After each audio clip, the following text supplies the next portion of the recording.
Good morning all of you. आप सभी का हमारे यूट्यूब चैनल पर स्वागत है। आज बात करना चाहते हैं हम मौलिक अधिकारों के संदर्भ में। देखिए, मौलिक अधिकार हमारे संविधान के भाग 3 में दे रखे हैं, इसलिए भारत के भाग 3 को भारतीय संविधान का मैग्ना कार्टा भी कहा जाता है। तो आज हम इसके बारे में बातें करेंगे। मौलिक अधिकार यानी मूल अधिकार।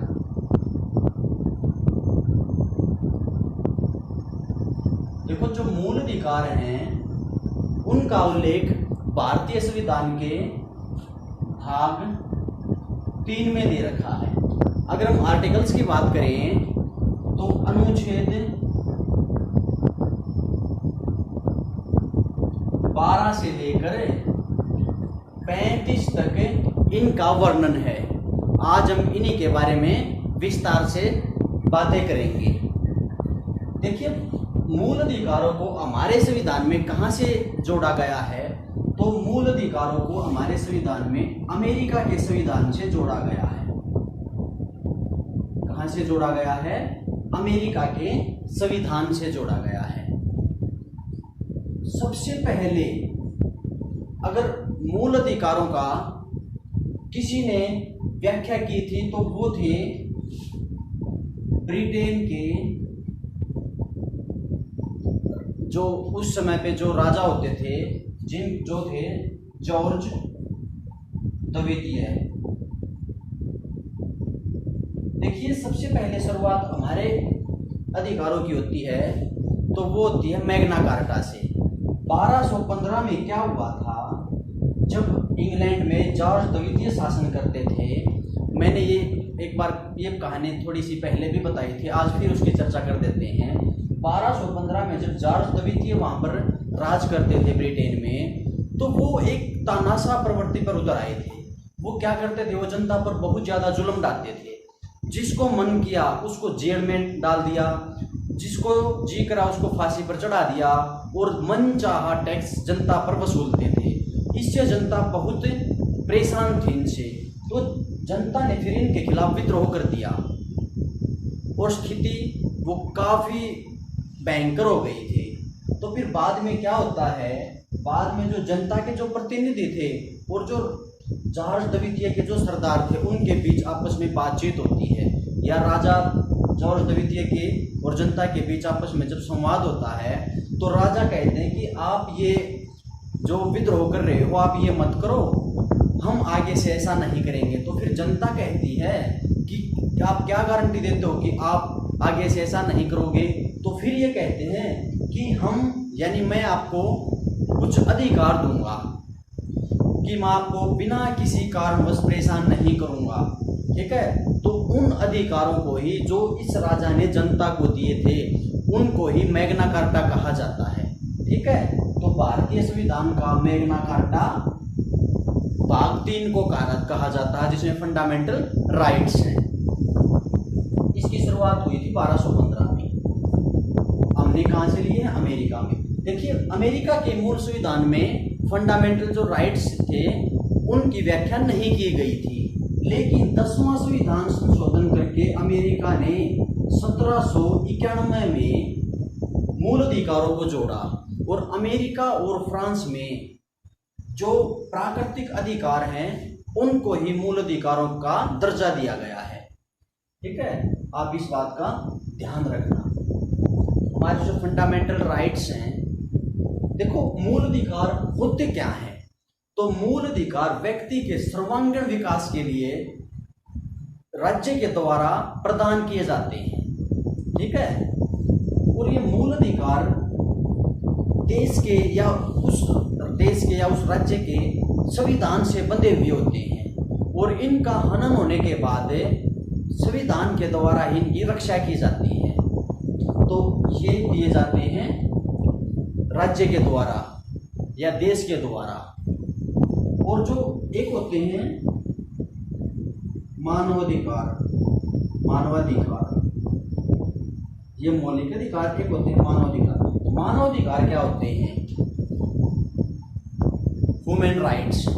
देखो, मानव होने पर उसको जो अधिकार दिए गए हैं वो होते हैं मानवाधिकार। ये किसी भी संविधान के मोहताज नहीं होते, ये किसी भी देश के संविधान से जुड़े हुए नहीं होते, ये प्रकृति के द्वारा मानव को दिए होते हैं।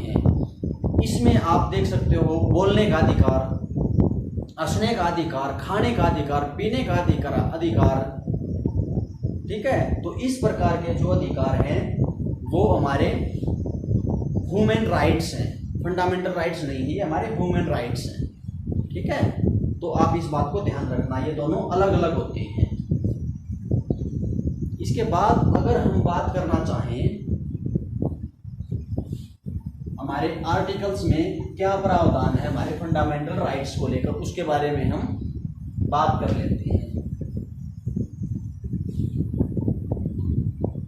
देखो जो इंग्लैंड है वहां पर बिल ऑफ राइट्स के माध्यम से मूल अधिकारों को जोड़ा गया है, और जो ब्रिटेन में अमेरिका में बिल ऑफ राइट के माध्यम से उनके संविधानों की में अगर आप पढ़ेंगे तो बिल ऑफ राइट्स है। उसके बाद हम बात करना चाहते हैं हमारे आर्टिकल्स के बारे में, हमारे जो अनुच्छेद हैं वो क्या कहते हैं इन अधिकारों के संदर्भ में। देखिए हमारा जो अनुच्छेद 12 से 15 में हमने जोड़ रखा है, ये हमने अभी लिखा था, 12 से 35। तो 12 में क्या है, 12 में दे रखी है राज्य की परिभाषा, राज्य की परिभाषा। देखो पॉलिटिकल साइंस में राज्य किसको कहा जाता है, आज हम उसके बारे में बात करेंगे। देखो जो संसद होती है, संसद या राज्य विधानमंडल, केंद्र सरकार, राज्य सरकार, स्थानीय निकाय, नगर पालिका या नगर पंचायत, ग्राम पंचायत, ऐसी कोई भी संस्था या व्यक्ति जो नियम या कानून बनाने में समर्थ हो, ठीक है, तो पॉलिटिकल साइंस में उसको ही राज्य कहा जाता है। राज्य का मतलब पॉलिटिकल साइंस में यूपी, हरियाणा, बिहार, एमपी से नहीं है, बल्कि सरकारों से है, संसद से है, ग्राम पंचायतों से है, या कोई ऐसा अधिकारी जिसके हाथ में पावर है किसी नियम या कानून को बनाने की, तो उसको भी हम राज्य की परिभाषा के अंदर मानते हैं। इस बात का भी आप ध्यान रखना, ठीक है। इसके बाद हम बात करेंगे अगले आर्टिकल की, अनुच्छेद 13 की। अनुच्छेद 13 में क्या दे रखा है, एक्चुअली अनुच्छेद 13 में 3 प्रकार की बातों का उल्लेख है। देखिए अनुच्छेद 13 1 में क्या दे रखा है, 1 में दे रखा है मूल अधिकारों को असंगत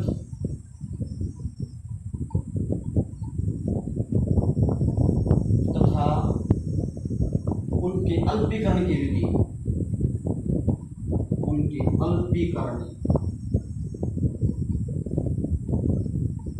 अल्पीकरण की विधि, मूल अधिकारों के असंगत तथा उनके अल्पीकरण की विधि के बारे में दे रखा है आर्टिकल 13(1) में। इसका मतलब होता क्या है, देखो इसका अर्थ होता है अंग्रेजों का बनाया हुआ कोई भी नियम व कानून अगर हमारे बनाए हुए मौलिक अधिकारों से टकराता है, अंग्रेजों का कोई नियम कानून अगर हमारे मौलिक अधिकारों से टकराता है तो अंग्रेजों का बनाया हुआ कानून शून्य हो जाएगा, समाप्त हो जाएगा। ये जानकारी देता है इस बात की। उसके बाद 13(2) में क्या दे रखा है, 13(2) में दे रखा है न्यायिक पुनरावलोकन की बात, न्यायिक पुनरावलोकन।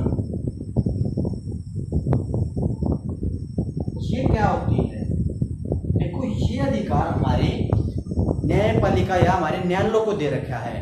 अगर हमारी संसद या राज्य विधानमंडल कोई ऐसा नियम कानून बनाती हैं जो हमारे संविधान का उल्लंघन करता है तो हमारे न्यायालय उसको न्यायिक पुनरावलोकन के कारण, न्यायिक पुनरावलोकन से उस नियम कानून को समाप्त कर सकते हैं, उसको शून्य कर सकते हैं। तो इसकी शक्ति दे रखी है हमारे सुप्रीम कोर्ट या हाई कोर्ट या न्यायालय को। उसके बाद अनुच्छेद 13(3) में क्या दे रखा है? तो 13(3) में है विधि की परिभाषा, विधि की परिभाषा के बारे में। देखो जो विधि है उसकी परिभाषा क्या होती है? अगर हम विधि की परिभाषा के बारे में बात करें तो विधि की परिभाषा में क्या दे रखा है? इसके अंतर्गत कोई नियम, कानून या राष्ट्रपति द्वारा कोई अधिसूचना, कोई ऐसा नियम या कानून जो किसी भी संदर्भ में हो, कानूनी, या आप ये बोल सकते हो राष्ट्रपति द्वारा कोई भी अधिसूचना जारी करना, कोई अध्यादेश जारी करना, तो इस प्रकार की आदेशों को, अधिसूचनाओं को न्यायालय में चुनौती दी जा सकती है। ठीक है, ये वाद योग्य होते हैं। तो 13(3) में दे रखा है इसके बारे में। उसके बाद हम बात करना चाहते हैं अगले आर्टिकल के, समानता का अधिकार। देखिए समानता का अधिकार है वो आता है आर्टिकल 14 से लेकर 18 के अंदर। अनुच्छेद 14 में क्या दे रखा है? अनुच्छेद 14 में दे रखा है विधि या कानून के समक्ष समानता,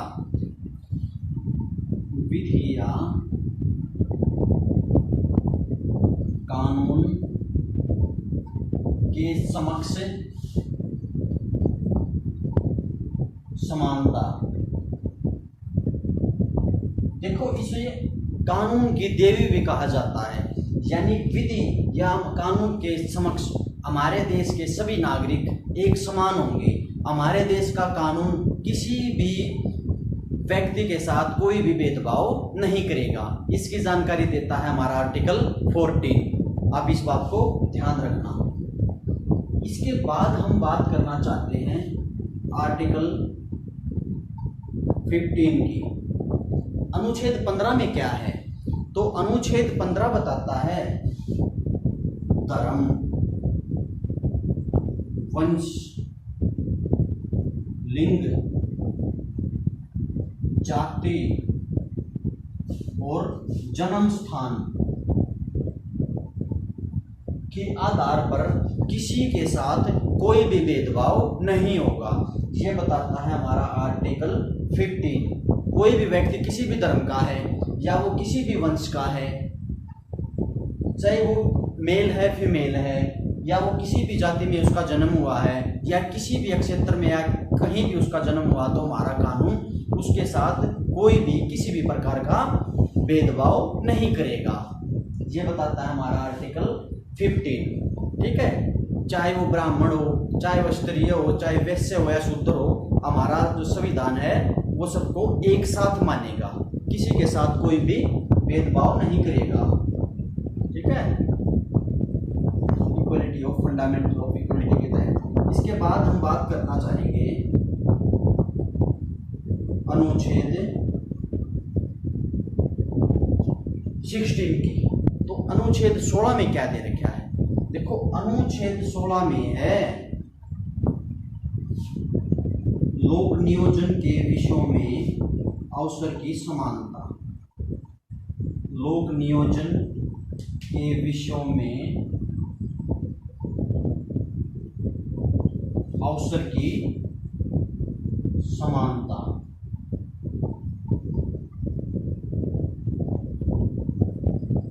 देखो अब हम इसको याद कैसे रखना चाहेंगे 16 को?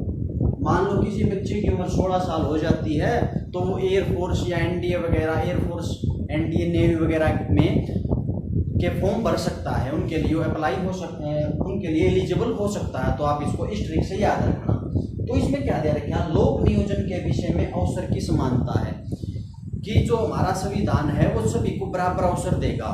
वो किसी भी नौकरी में जा सकते हैं, आईएएस, आईपीएस, कुछ भी लग सकते हैं वो। ठीक है, उनको बराबर का अधिकार दिया गया है। और इसी आर्टिकल के अंदर ही ओबीसी को आरक्षण दिया जाता है। ठीक है, तो 16 आर्टिकल ही ओबीसी के आरक्षण का आधार है। देखिए क्या होता है, मंडल आयोग ने ओबीसी के आरक्षण की सिफारिश की थी, और जब वीपी सिंह की सरकार थी 1990 में, तो मंडल आयोग की सिफारिशों को लागू करते हुए इन्होंने ओबीसी को आरक्षण दे दिया। और कितना परसेंट आरक्षण दिया? 27% आरक्षण दे दिया। ठीक है, और साथ में सामान्य वर्ग को भी आर्थिक आधार पर आरक्षण दे दिया गया। इसके बाद क्या होता है, इंदिरा साहनी बनाम भारत संघ, इंदिरा साहनी बनाम भारत संघ, ये बड़ा प्रसिद्ध मामला हुआ है आरक्षण के संदर्भ में, तो इस पर हम थोड़ी सी बात करना चाहते हैं। देखिए फिर क्या हुआ, आरक्षण दे दिया तो मामला सुप्रीम कोर्ट में चला गया इंदिरा साहनी बनाम भारत संघ के नाम से। तो सुप्रीम कोर्ट ने कहा कि आरक्षण की जो अधिकतम सीमा है वो 50% से अधिक नहीं होनी चाहिए, और जो ओबीसी को आरक्षण दिया था 27%, उसको सुप्रीम कोर्ट ने संवैधानिक माना, और जो सामान्य वर्ग के व्यक्तियों को जो आर्थिक आधार पर आरक्षण दिया था उसको असंवैधानिक माना, यानी इसका जिक्र संविधान में है ही नहीं, आप ऐसा नहीं कर सकते। और साथ में सुप्रीम कोर्ट ने क्या कहा, सुप्रीम कोर्ट ने कहा कि जो प्रमोशन है उसमें किसी भी प्रकार के आरक्षण का प्रावधान नहीं किया जा सकता, यानी प्रमोशन में आरक्षण को आप नहीं लगा सकते। तो क्या हुआ, और सुप्रीम कोर्ट ने कहा कि 50% आरक्षण की जो समय सीमा निर्धारित की जाती है, लेकिन हाँ विशेष परिस्थितियों में इस सीमा को बढ़ाया जा सकता है। इसके बाद तमिलनाडु ने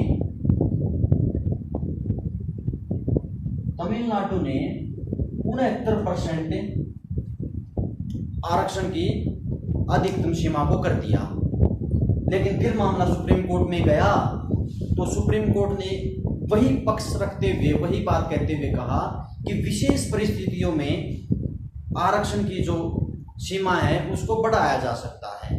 ठीक है, तो ये विशेष परिस्थितियों में बढ़ाया हुआ आरक्षण था, इस बात को भी आप ध्यान रखना। इंदिरा साहनी बनाम भारत संघ वाला बड़ा ही प्रसिद्ध मामला हुआ है ये। देखिए इसके बाद हम अगर बात करना चाहें अपने अगले आर्टिकल्स की, तो जिसका नाम है अनुच्छेद 17। अनुच्छेद 17 में क्या है, अनुच्छेद 17 में है अस्पृश्यता का अंत, अस्पृश्यता का अंत। इसके अंतर्गत भी हमने बहुत सारे कानून बना रखे हैं, लेकिन सिविल अधिकार संरक्षण अधिनियम 1976 वाले कानून में इसकी समस्त जानकारी उल्लेखित है। अस्पृश्यता का अंत कर रखा है हमने। देखो इसको हम याद कैसे करेंगे, 6 से 17 और 6 से स्पृश्यता शब्दों का समानुच्चारण से आप इसको याद रख सकते हैं। ठीक है, ये बड़ा ही आसान सा आर्टिकल है, होमोफोन्स के जरिए आप इसको याद कर सकते हैं। अस्पृश्यता का अंत कर दिया गया, इसके संबंध में कानून बनाए हुए हैं, उनमें इसकी विस्तृत जानकारी मिलती है। अब हम बात करना चाहते हैं आर्टिकल 18 के बारे में।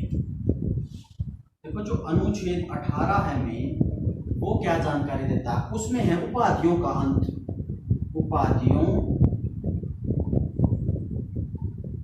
का अंत, यानी पहले जो लॉर्ड की या सर की, नाइट की, नाइटहुड की, इस प्रकार की जो उपाधि दी जाती थी उनका अंत करता है ये आर्टिकल।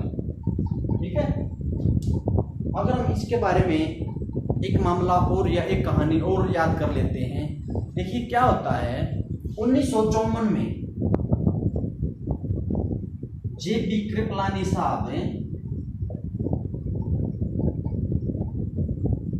एक विधेयक लाते हैं, और वो था भारत रत्न, पद्म भूषण और पद्मश्री प्रकार की जो उपाधियां दी जाती थी, इनको समाप्त करने के लिए जवाहरलाल नेहरू उस समय प्रधानमंत्री होते थे, उन्होंने उस विधेयक की तरफ ध्यान ही नहीं दिया और इन उपाधियों को बंद नहीं किया गया, बल्कि जबकि हमारे संविधान में इनके अंत की बात कर रखी थी, उपाधियों के अंत की बात, तो उन्होंने कहा कि हमारे आर्टिकल 14 जो कानून के समक्ष तो सभी समान है, और आर्टिकल 18 जो उपाधियों का अंत करता है, ये हमारे संविधान का उल्लंघन करता है, अनुच्छेद 14 और 18 का। क्योंकि अगर किसी व्यक्ति को कोई उपाधि दे दी जाती है तो वो अपने आप को महामानव समझने लग जाता है, वो अपने आप को औरों से ऊपर समझने लग जाता है। फिर ये मामला जाता है सुप्रीम कोर्ट में, और इसका नाम है बालाजी वर्सेज भारत संघ के नाम से सुप्रीम कोर्ट में मामला जाता है कि अनुच्छेद 14 और 18 का उल्लंघन हुआ है, उपाधियों का अंत नहीं किया गया है।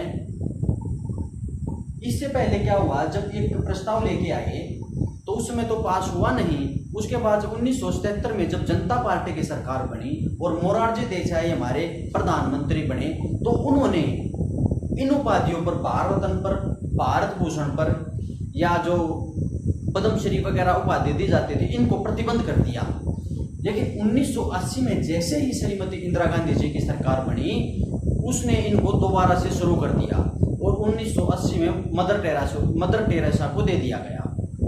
ठीक है, फिर मामला जब सुप्रीम कोर्ट में गया बालाजी वर्सेस भारत संघ के नाम से, तो सुप्रीम कोर्ट ने कहा कि अगर किसी व्यक्ति को उपाधि या सम्मान दिया जाता है तो वो गलत नहीं है, क्योंकि अगर वो साहित्य, कला, विज्ञान के क्षेत्र में अच्छा कार्य करता है तो उसको प्रोत्साहित करने के लिए ये सम्मान दिए जाते हैं। ये किसी भी आर्टिकल का उल्लंघन नहीं करता है। सुप्रीम कोर्ट ने इसकी व्याख्या की और साथ में उसने कहा कि जिस भी व्यक्ति के कोई उपाधियां दी जाती हैं वो अपने नाम के आगे या पीछे शो ना करे इनको। तो इस बात को कहा सुप्रीम कोर्ट ने इस मामले में, उपाधियों के अंत के बारे में। अब हम बात करना चाहते हैं हमारे नेक्स्ट आर्टिकल्स के बारे में। देखिए, अनुच्छेद जो 19 है वो हमें 6 प्रकार की स्वतंत्रता देता है। अनुच्छेद 19 का पहला भाग वो क्या जानकारी देता है हमें? अनुच्छेद 1 का क्या कहता है कि सबसे पहले हमने इसमें है ए में, एक के ए में जो स्वतंत्रता, अब हमने यहां तक बात की समानता के अधिकार की। अब हम बात करेंगे स्वतंत्रता का अधिकार,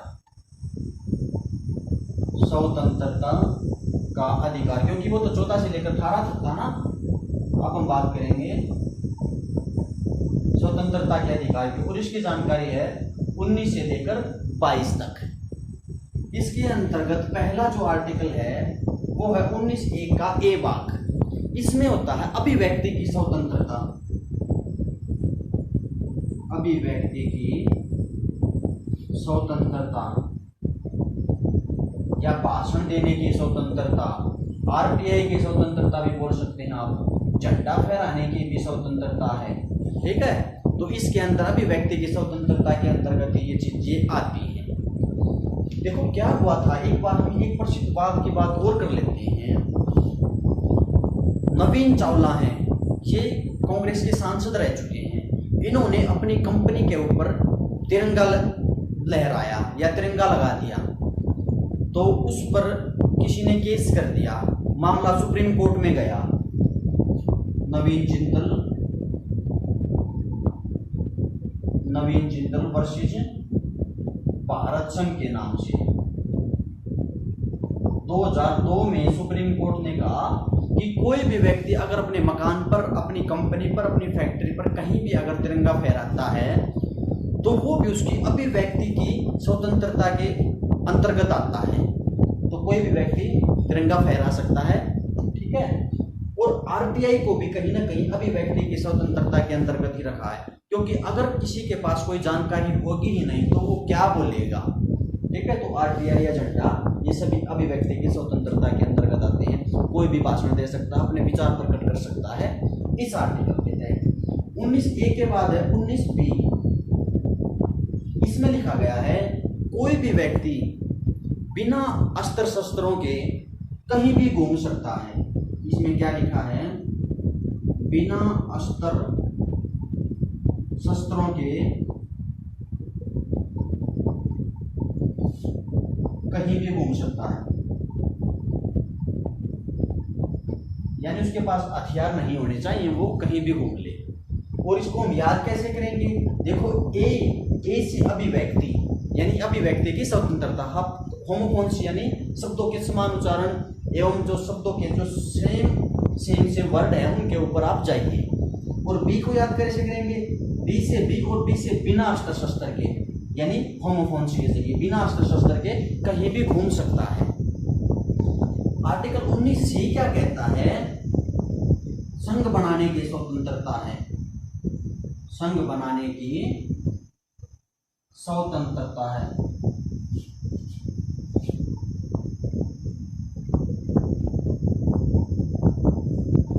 संघ बनाने की स्वतंत्रता है, यानी सी से संघ, और संघ या कोई भी व्यक्ति संघ बना सकता है, कोई संगठन बना सकता है, ठीक है। तो ये इसकी स्वतंत्रता है सी में। उसके बाद क्या है डी में क्या है कि कोई भी व्यक्ति कहीं भी घूम सकता है, कहीं भी घूम सकता है, यानी कोई भी व्यक्ति दिल्ली जा सकता है, मुंबई जा सकता है, उसको कोई भी रोक टोक नहीं होगी। मान लो डी से है तो डी से दिल्ली को आप याद रखना, या आप देहरादून को याद रखना। तो दिल्ली घूम सकता है, देहरादून घूम सकता है, तो उसका घूमने का जो राइट्स है वो है अनुच्छेद 19D के अंदर। उसके बाद ई में क्या है, तो ई में भी है कहीं भी निवास कर सकता है, वो कोई भी भारत का नागरिक कहीं भी निवास कर सकता है, कहीं भी रह सकता है। उसके बाद हम बात करना चाहते हैं एफ के बारे में। एफ में क्या था, एफ में था संपत्ति का अधिकार। एफ में क्या था, संपत्ति का अधिकार था। और संपत्ति के अधिकार को समाप्त करके 44वां संविधान संशोधन 1978 के माध्यम से इसको विधिक अधिकार बना दिया गया, यानी कानूनी अधिकार बना दिया है इसको, और इसको आर्टिकल 300A में रखा गया है। तो ई के बाद एफ संपत्ति का अधिकार था, जिसको समाप्त कर दिया गया। और 19G में है कोई भी व्यापार कर सकता है व्यक्ति, कोई बिजनेस कर सकता है, कोई सरकारी नौकरी कर सकता है, अगर किसी का मन चाहे प्राइवेट नौकरी कर सकता है, किसी तरह का बिजनेस कर सकता है, कोई भी इसके ऊपर रोक टोक नहीं होगी। तो ये जानकारी देता है हमारा 19G।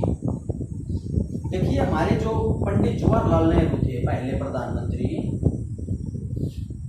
उन्होंने अनुच्छेद 19 को भारतीय संविधान की आत्मा कहा है, आप इस बात को ध्यान रखना। और हमारा जो 19(2) से लेकर 19(6) तक है, इन स्वतंत्रताओं की सीमाओं के बारे में जानकारी मिलती है कि ये किन सीमाओं में बंधे हुए हैं, यानी ये हमारे संविधान का उल्लंघन नहीं करती हों ये स्वतंत्रताएं, हमारे न्यायपालिका के किसी भी तरह का उसको नुकसान नहीं पहुंचाती हों, शासन व्यवस्था को नुकसान नहीं पहुंचाती हों, ठीक है। तो इस प्रकार की जानकारी दे रखी है हमारे 19(2) से लेकर 19(6) के अंतर्गत, आप इस बात को भी ध्यान रखना।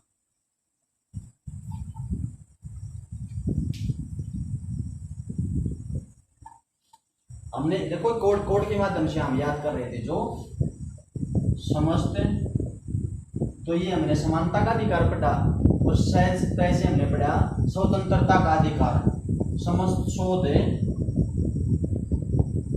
संस्कृति के उपचार हैं,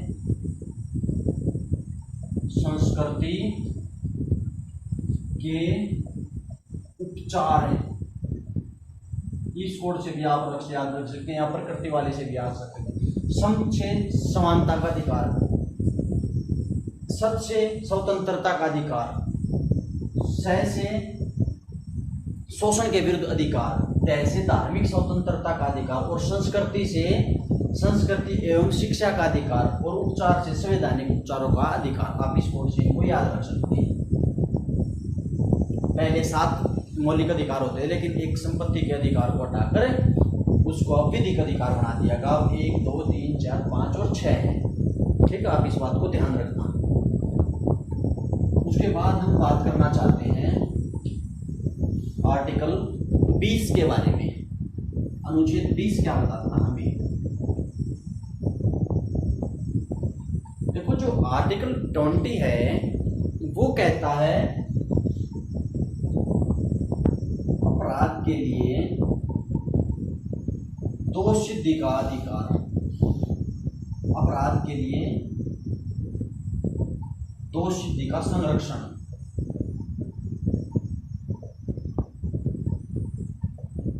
दोष सिद्धि का संरक्षण के बारे में बताता है ये। इसमें क्या है? इसमें है,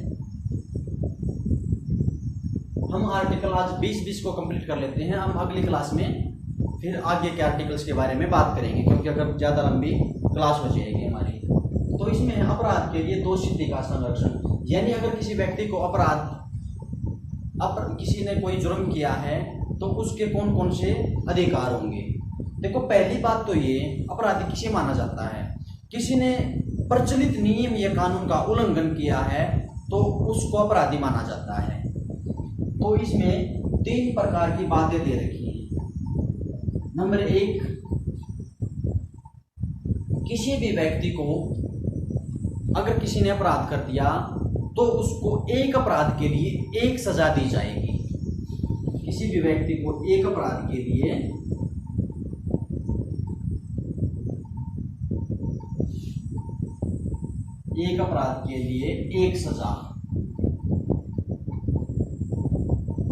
एक सजा का प्रावधान है। यानी आप किसी व्यक्ति को एक अपराध के लिए एक से अधिक सजा नहीं दे सकते। क्या हुआ था, बात करें हम 21 मई 1991 की।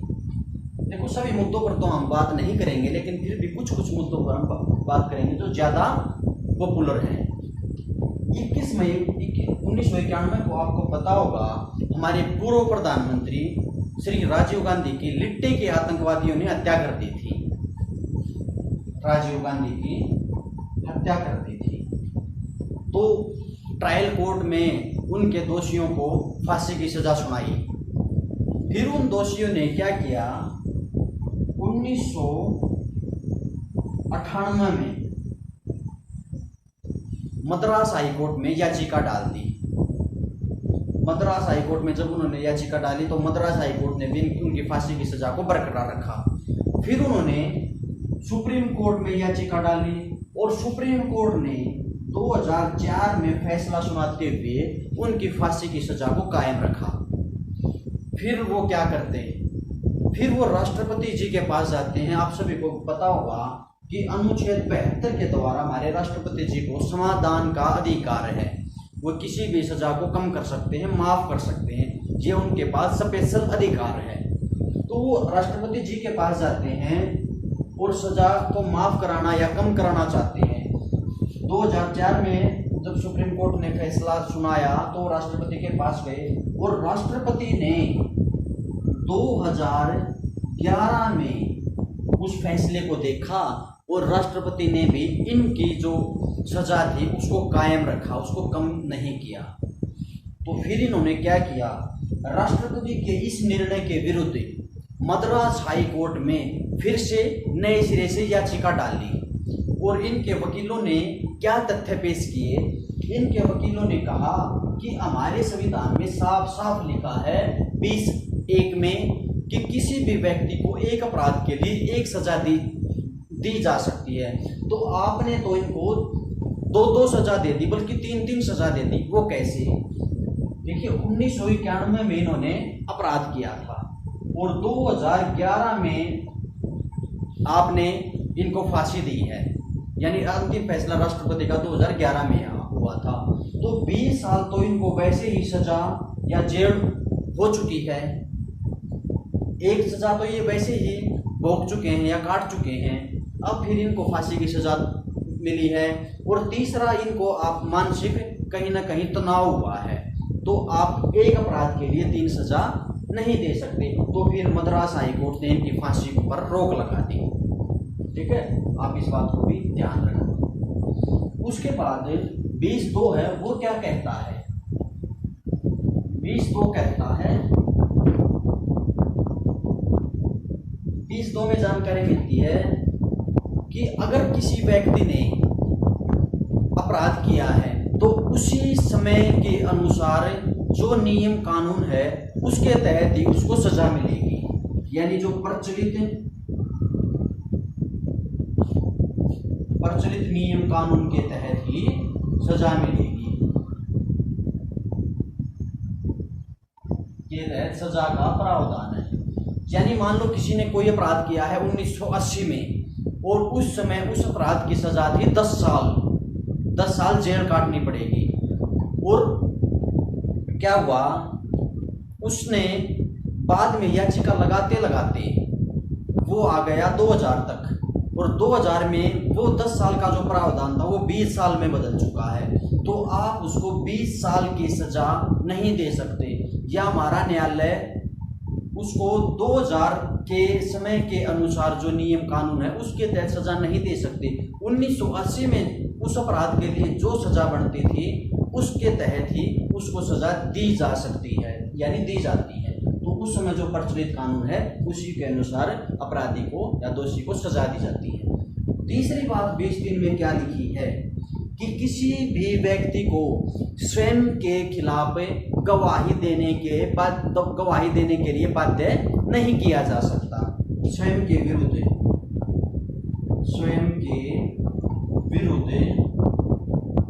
गवाही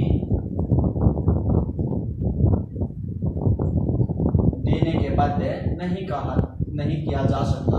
यानी उसको आप स्वयं के लिए वो गवाही दे कुछ, पुलिस उसको बाध्य नहीं कर सकती। एक मामला हुआ था सैलवी बनाम कर्नाटक राज्य का ये मामला हुआ था। इसमें हमारी सुप्रीम कोर्ट ने क्या कहा कि पुलिस किसी भी व्यक्ति को टॉर्चर नहीं कर सकती, पुलिस किसी भी व्यक्ति को मार पीट नहीं सकती, और उसको स्वयं के खिलाफ गवाही देने के बाध्य नहीं कर सकती। और ना ही पुलिस किसी भी व्यक्ति का मैपिंग टेस्ट कर सकती, ब्रेन टेस्ट कर सकती, या नार्को टेस्ट कर सकती, और लाइट डिटेक्टर जो टेस्ट है वो भी नहीं कर सकती। ठीक है, तो इस प्रकार के सभी टेस्टों पर हमारे सुप्रीम कोर्ट ने सैलवी बनाम कर्नाटक राज्य के फैसला देते हुए इनको प्रतिबंध कर दिया। तो ये जानकारी दे रखी है हमारी आर्टिकल 20(3) में। हम आज की अपनी क्लास को यहीं समाप्त करते हैं। हम अगले आर्टिकल्स हैं जो उनको करेंगे अगली क्लास में। आप सभी का